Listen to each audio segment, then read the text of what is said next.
তালপাতা রান্নাঘরে নতুন একটা ভিডিও আপনাদের সামনে তুলে ধরব। আজকে দেখাবো তেলাপিয়া মাছ।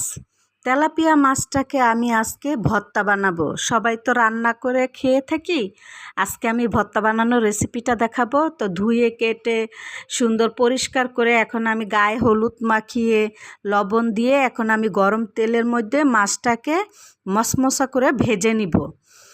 তারপরে যখন মশমশা করে ভাজা হয়ে যাবে, এটাকে ঠান্ডা হওয়া পর্যন্ত অপেক্ষা করতে হবে। তারপর কাটা ছাড়িয়ে শুধু মাছটাকে আলাদা করে নিতে হবে। তো তার পাশাপাশি আমি এটাকে কি দিয়ে ভর্তা বানাবো, যেমন ধরেন পেঁয়াজ কুচি দিব, আদা কুচি দিব, ধনেপাতা কুচি দিব, পেঁয়াজ কুচি তো থাকবেই। তো এগুলি সব একসাথে মাছের তেলের মধ্যে ভাজা করব, সাথে একটু সয়াবিন তেল দিয়ে ভাজবো। তারপর ভাজা হয়ে গেলে আমি এটাকে মাছ দিয়ে আর এই মশলাটা যে ভেজে রেখেছি একসাথে ম্যাশ করে ভর্তাটা বানাবো। তো আপনাদের কাছে এরকম ভর্তা কেমন লাগে অবশ্যই জানাবেন, কারণ এত কষ্ট করে আপনাদের জন্য ভিডিও বানাই।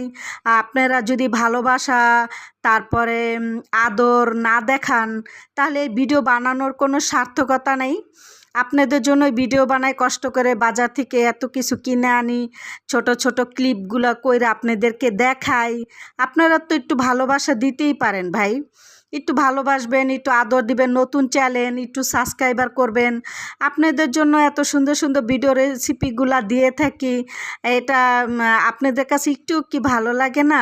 তো একটু তো ভালোবাসা দিতেই পারেন বলেন।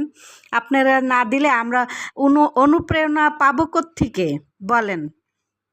তো যাই হোক, সকল ভাই বোনের কাছে আমার একটাই কথা, অনুপ্রেরণা দিবেন, ভালোবাসা দিবেন, তবেই তো নতুন নতুন ভিডিও দিতে উৎসাহ লাগবো, ভালো লাগা কাজ করব। তো আমাদের তো এই ধরনের ভর্তা ভাজি প্রায় সময় আমরা খেয়ে থাকি, খুবই মজার একটা খাবার।